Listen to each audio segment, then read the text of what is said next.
Sometimes we forget why we're here. It's easy to fall off track. These help us remember.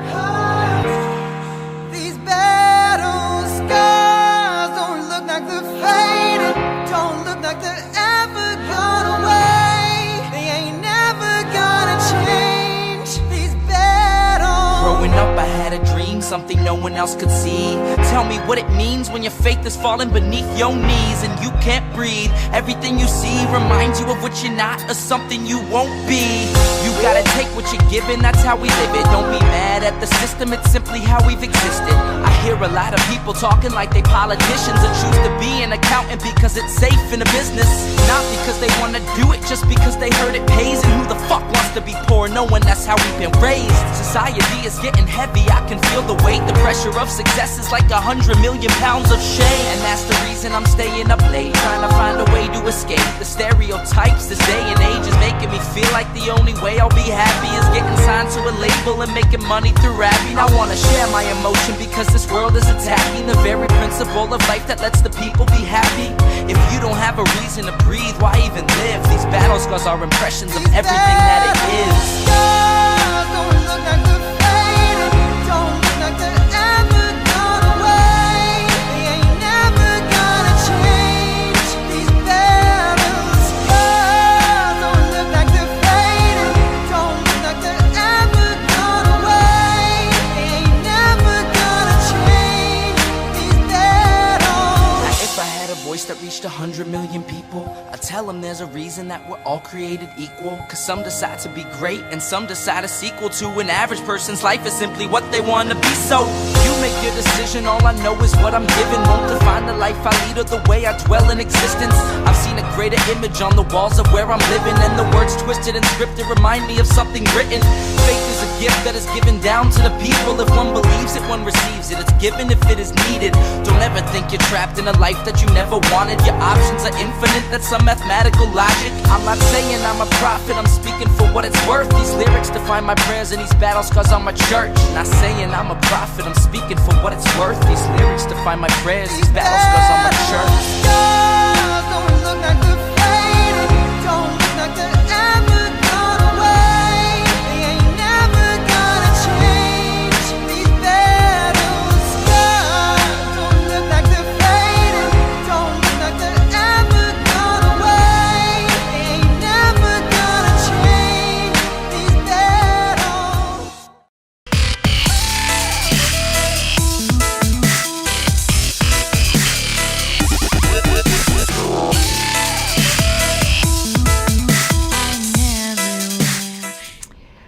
Oh, my camera's not working. Hold on a second. Why is that not working? Give me 1 second. I know it's because I had the heater on. Huh. This is crazy. Whenever I do the heater, it is cold here in Colorado. So let's try plugging it back in. There we go. I put the heater on while the intro music was going, and sometimes it just, the power's not so good in this little corner of the basement. Let's just put it that way. But it is freaking cold in Colorado right now. We got here over a foot of snow, maybe 18 inches. 18 inches. I took the obligatory patio picture and put it on X Twitter. Okay, because even though this is the second show I've done tonight, it might be the only one that some people watch, or in the future it'll be a little bit different. So, subscribe if you haven't subscribed already. We're going to go through this quickly. Also, you can follow me on X Twitter as Karen Ann Harlos. And last but not least, I really appreciate your support. Patreon.com/Pink Flame of Liberty. And of course, super thanks, which are after the fact, and super chats all matter. This is the last day of the month, the spooky day. So this is all we're going to be able to do for the September-October 1975 LP News.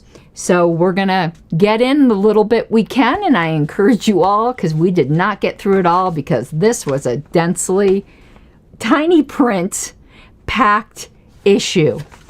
Okay, so let's continue here. What we're doing, because these are just cool little tidbits at the end of the month, we're doing news notes for libertarians. But something really struck me here at the end because it's so timely considering what's going on in the Middle East right now.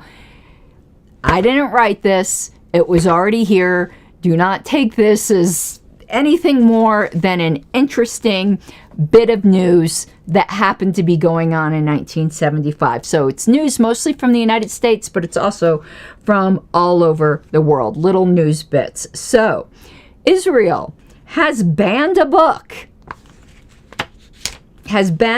by one of the country's leading political commentators, Maddie Golan. The author was ordered to surrender all copies of the manuscript, together with any notes or documents used. We'll just leave that hanging there. The chief censor, also forbade Israeli newspapers to report about the banning of the book. So you not only banned the book, you banned reporting about the banning of the book, and ordered all foreign correspondents to submit all material relating to the ban. Then it says, Israeli wage earner with a family of 4 and an income. Oh, no, then it goes on. So that was everything to do with the ban. I went and looked up a little bit of this before the show. It was apparently about some of Kissinger's dealings about the 6-Day War. I mean, it didn't, in hindsight, like today, it didn't seem like it would. It was the typical backroom deals that get made. It didn't seem like anything particularly explosive, maybe a little embarrassing. But anyway, they were banning books. And it's not the only book that's been banned in Israel, by the way. Books that tend to be about the conflicts, sometimes they don't make it through the censors. And then it goes on to say, Israeli wage earner with a family of 4, this is in 1975, and an income of $550 a month pays 62% of his income to the government. On an income of $1,500 a month, the overall rate is 89%. This doesn't count inflation. So I just thought that was interesting. It was just a little column here, but now we'll go on to some other things. So a lot of these are about ridiculous laws. So it says in Madison County, the DA has ordered 326, that's an oddly specific number, 326 pornographic books ripped up and fed to a paper shredder. The reason he gave was that he didn't want to be known as a book burner. So he's just a book shredder. In Kansas, it's illegal to eat rattlesnake meat in public. Well, that makes sense. An Oregon man was cited for wearing a Planet of the Apes mask in public. Leave Harambe alone. A farmer in Long Valley, New Jersey, is defying an order from the state government to stop selling his milk at prices below the state-mandated minimum. Dairyman Gil Taylor told reporters, "I'm tired of the state telling a farmer who produces his own milk how much he can charge. We're not concerned about minimum prices. It's our farm and our milk, and we have the right to sell it for what we please." Damn it. He didn't say the damn it. I did. Okay. Check this out. The National Security Agency eavesdrops on virtually all cable, telex, that's a blast from the past, and other non-telephone communications between the United States and parties abroad, using computers to scan and record any message containing hot words like oil. The prying activities have placed massive amounts of private information at the disposal of the American government. Many items are turned over to the CIA. Okay, so let's see if there's, I'm scanning through here to do the rest, the most interesting things here. Check this out. It's good to know your government cares. Oh boy, do they. Look what they've done for Robert Friedman of Chicago. He was carrying $24,000 in small bills, so the judge wanted to protect him from people who would take his cash. Thus far, they've charged him $800 a month for his involuntary protection in a mental institution. He also had to pay the fees for the lawyer who argued for his commitment. That's like in China, where they executed people and charged the family for the bullet. It's good to know that the state is looking out for us. Illinois has repealed legislation enabling towns to draft citizens for a few days each year for road work. Now we know who will build the roads. We thought that compulsory road work was abolished after the French Revolution. The National Selective Service still has a budget of $45 million and a staff of 2,445 employees, even though nobody is being drafted. Makes sense. Dr. Stuart Jones of Palo Alto, California, is facing loss of his license to practice because he prescribes a drug for cancer, which is illegal, even though the drug is not toxic. It is proscribed to prescribe Latril in the United States. Okay. California women under the age of 18 will now be able legally to obtain the pill and other birth control devices without parental consent following the signing by Governor Brown of a bill adding abortion, delivery, and treatment during pregnancy without parental permission to the list of minors' rights. I guess they thought that was a good idea in LP News. Not so sure what I think about that. I think parents have a right to know what's going on with their minor children. Long arm of the law. A 4-letter word tattooed on a man's arm has been ruled an obscene publication by a local magistrate in Marlborough, Australia. The publisher, who wore a long-sleeved shirt in court, was fined $20.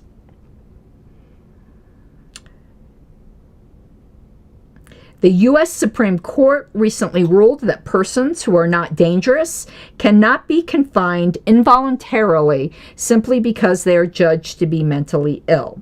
Supporters of involuntary commitment have lately based their defense on a supposed constitutional right to treatment. The High Court refused to rule on the matter. The unanimous decision was a milestone in the area of involuntary commitment and treatment and may lead to the release of many persons presently imprisoned for not living up to the state's definition of normality. This topic is coming up again a lot after what happened in Maine. Do I have all the answers for that? No.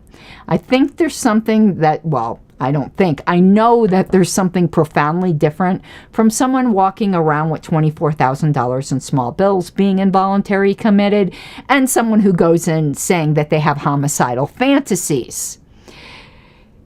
It's a rough topic. It's a super rough topic, but it's interesting that it was coming up here in 1975. Oh, check this out.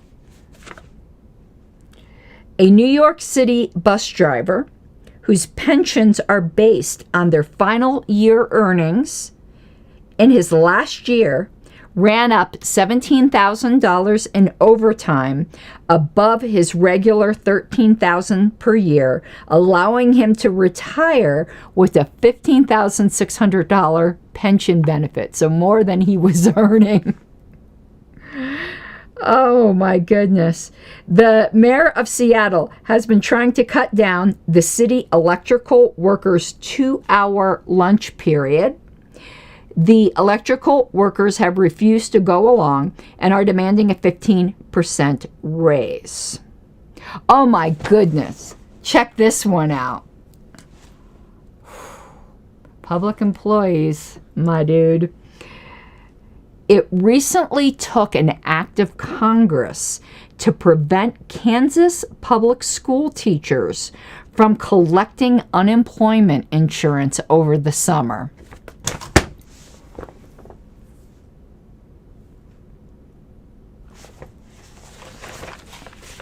I have no words.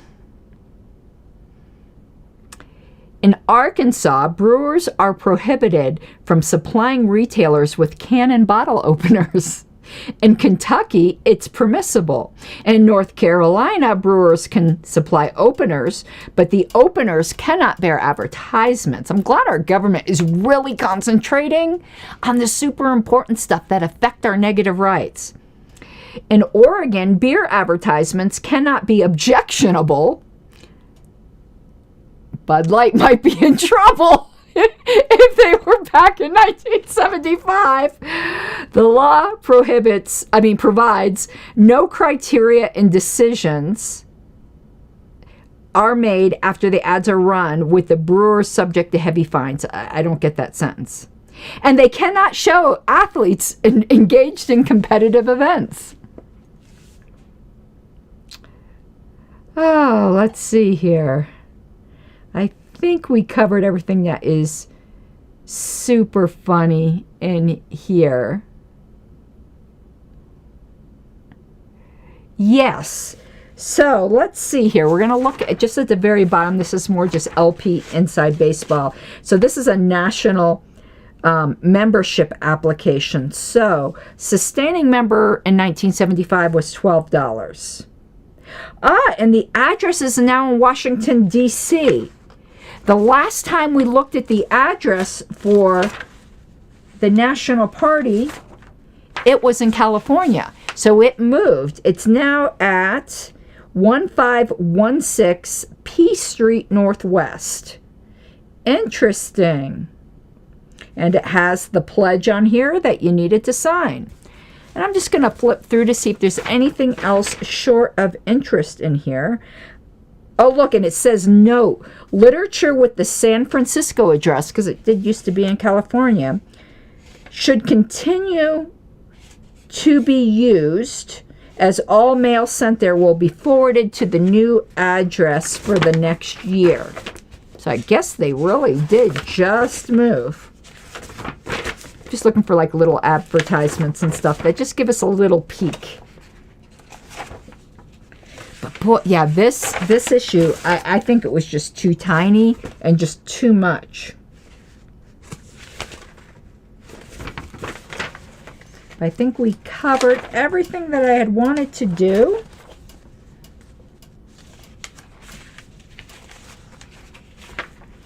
Yep, that was it. I'm flipping through here, just looking at the list of state chairs that is published in here to see if there's anybody I recognize or if no. I recognize a lot of names. Oh, Bill Westmiller's in here, and he sent me some stuff for the historical committee. Jim Libertarian Burns was chair of Nevada, but he wasn't called that yet. That must have been before he changed his name. Gary Greenberg, who was a candidate in New York.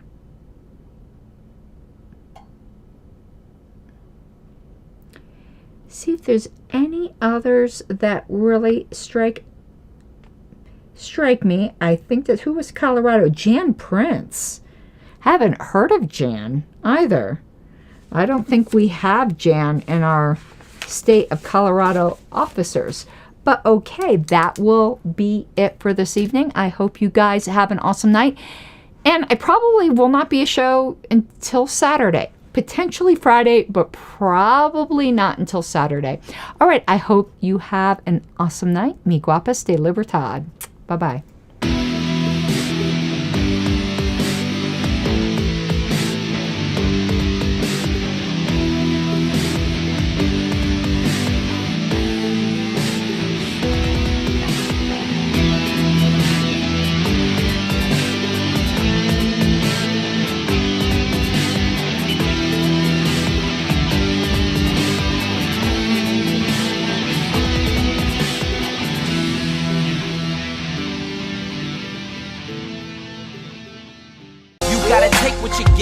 how we live it. Don't be mad at the system, it's simply how we've existed. I hear a lot of people talking like they politicians and choose to be an accountant because it's safe in a business, not because they want to